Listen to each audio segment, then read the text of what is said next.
ಮಳೆಯ ಆರ್ಭಟದಿಂದಾಗಿ ರಾಜ್ಯದ ನಾನಾ ಭಾಗಗಳಲ್ಲಿ ಈಗಾಗಲೇ ಅವಾಂತರಗಳೇ ಸೃಷ್ಟಿಯಾಗ್ತಾ ಇದೆ. ಚಿಕ್ಕಮಗಳೂರಿನಲ್ಲಿ ಮಳೆಯಿಂದಾಗಿ ಭದ್ರಾ ನದಿ ಉಕ್ಕಿ ಹರಿತಾ ಇದೆ. ಭದ್ರಾ ನದಿ ತೀರದಲ್ಲಿನ ಅಡಕೆ ತೋಟಗಳು ಸಂಪೂರ್ಣವಾಗಿ ಜಲಾವೃತ ಆಗಿದೆ. ಎನ್ಆರ್ ತಾಲೂಕಿನ ಬಾಳೆಹೊನ್ನೂರಿನಲ್ಲಿ ಭಾರೀ ಅವಾಂತರಗಳೇ ಸೃಷ್ಟಿಯಾಗ್ತಾ ಇದ್ದು, ಕ್ಷಣ ಕ್ಷಣಕ್ಕೂ ಭದ್ರಾ ನದಿ ನೀರಿನ ಒಳಹರಿವು ಹೆಚ್ಚಾಗ್ತಾ ಇರುವುದರಿಂದಾಗಿ ಅಕ್ಕಪಕ್ಕದಲ್ಲಿರುವಂತಹ ಗ್ರಾಮಗಳಿಗೂ ನೀರು ನುಗ್ಗುವಂತಹ ಸಾಧ್ಯತೆಗಳಿದೆ. ಈಗಾಗಲೇ ಅಡಕೆ ತೋಟ ಸಂಪೂರ್ಣವಾಗಿ ಜಲಾವೃತ ಆಗಿದೆ. ಕ್ಷಣ ಕ್ಷಣಕ್ಕೂ ಏರಿಕೆಯಾಗ್ತಾ ಇದೆ ಭದ್ರಾ ನದಿ ನೀರಿನ ಒಳಹರಿವು.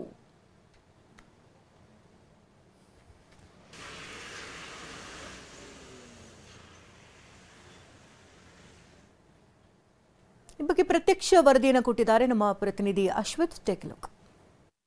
ಕಾಫಿನಾಡು ಚಿಕ್ಕಮಗಳೂರಿನಲ್ಲಿ ಕಳೆದ 24 ಗಂಟೆಯಿಂದ ಮಲೆನಾಡು ಸೇರಿದಂತೆ ಏನು ಪಶ್ಚಿಮ ಘಟ್ಟ ಸಾಲಿನಲ್ಲಿ ಧಾರಾಕಾರವಾಗಿ ಮಳೆ ಸುರಿತಾ ಇರುವಂಥದ್ದು. ನಾವಿವಾಗ ಎನ್ಆರ್ಪುರ ತಾಲೂಕಿನ ಬಾಳೆಹೊನ್ನೂರು ಸಮೀಪ ಇದ್ದೇವೆ. ಇಲ್ಲಿರುವಂತಹ ಭದ್ರಾ ನದಿ ಏನಿದೆ ಅದು ಅಪಾಯದ ಮಟ್ಟವನ್ನು ಮೀರಿ ಹರಿತಾ ಇರುವಂಥದ್ದು. ಕಳೆದ 24 ಗಂಟೆಗಳ ಕಾಲ ಪಶ್ಚಿಮ ಘಟ್ಟ ಸಾಲು ಸೇರಿದಂತೆ ಮಲೆನಾಡು ಭಾಗದಲ್ಲಿ ಧಾರಾಕಾರವಾಗಿ ಮಳೆ ಆಗ್ತಾ ಇದೆ. ಇದರಿಂದಾಗಿ ಭದ್ರಾ ನದಿಗೆ ಒಳಹರಿವಿನಲ್ಲೂ ಕೂಡ ಸಾಕಷ್ಟು ಪ್ರಮಾಣದಲ್ಲಿ ಹೆಚ್ಚಳ ಆಗಿರುವಂಥದ್ದು. ಜೊತೆಗೆ ಕ್ಷಣ ಕ್ಷಣಕ್ಕೂ ಕೂಡ ಭದ್ರಾ ನದಿ ತನ್ನ ಅಪಾಯವನ್ನು ಮಟ್ಟ ಮೀರಿ ಹರಿತಾ ಇರುವಂಥದ್ದು. ನಾವಿಲ್ಲಿ ದೃಶ್ಯದಲ್ಲಿ ನೋಡ್ತಾ ಇದ್ದೇವೆ ಯಾವ ರೀತಿ ನದಿ ಒಂದು ಬೋರ್ಗರಿತಾ ಇದೆ ಅಂತ ಹೇಳಿ. ಜೊತೆಗೆ ಈ ಒಂದು ನದಿಯ ದಂಡೆಯಲ್ಲಿದ್ದಂತಹ ಏನು ಅಡಿಕೆ ತೋಟ ಏನಿದೆ ಅದು ಕೂಡ ಜಲಾವೃತ ಆಗ್ತಾ ಇರುವಂಥದ್ದು.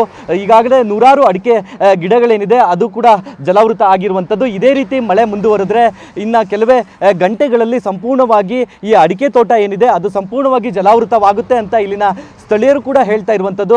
ಮುಖ್ಯವಾಗಿ ಏನು ಕಳೆದ ವರ್ಷಕ್ಕಿಂತ ಈ ವರ್ಷ ಸಾಕಷ್ಟು ಪ್ರಮಾಣದಲ್ಲಿ ಹೆಚ್ಚಾಗಿ ಮಳೆ ಸುರಿತಾ ಇರುವಂಥದ್ದು. ಅದರಲ್ಲೂ ಕೂಡ ಮಲೆನಾಡು ಮತ್ತು ಪಶ್ಚಿಮ ಘಟ್ಟ ಸಾಲಿನಲ್ಲಿ ಧಾರಾಕಾರವಾಗಿ ಮಳೆ ಸುರಿತಾ ಇರೋದ್ರಿಂದ ಭದ್ರಾ ನದಿ ತನ್ನ ಒಳಹರಿವಿನಲ್ಲಿ ಹೆಚ್ಚಳವನ್ನು ಮಾಡಿಕೊಂಡು ಅಪಾಯದ ಮಟ್ಟವನ್ನು ಮೀರಿ ಆರ್ಭಟವನ್ನು ಮುಂದುವರಿಸಿದೆ. ಕ್ಯಾಮ್ರಾ ಪರ್ಸನ್ ಹರೀಶ್ ಜೊತೆ ಅಶ್ವಿತ್ ಮಾವಿನಗುಣಿ, TV9 ಚಿಕ್ಕಮಗಳೂರು.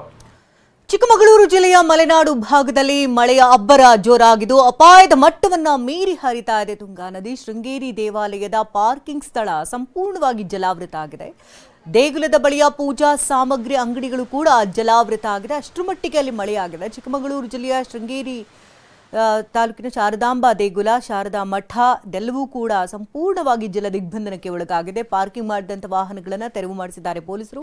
ಘಟ್ಟ ಪ್ರದೇಶಗಳಲ್ಲಿ ಭಾರೀ ಮಳೆ ಆಗ್ತಾ ಇರುವಂತಹ ಹಿನ್ನೆಲೆಯಲ್ಲಿ ತುಂಗಾ ನದಿಯಲ್ಲಿ ಪ್ರವಾಹ ಪರಿಸ್ಥಿತಿ ಉಂಟಾಗಿದೆ. ಹಾಗಾಗಿ ಹಲವು ಅವಾಂತರಗಳೇ ಸೃಷ್ಟಿಯಾಗಿದೆ.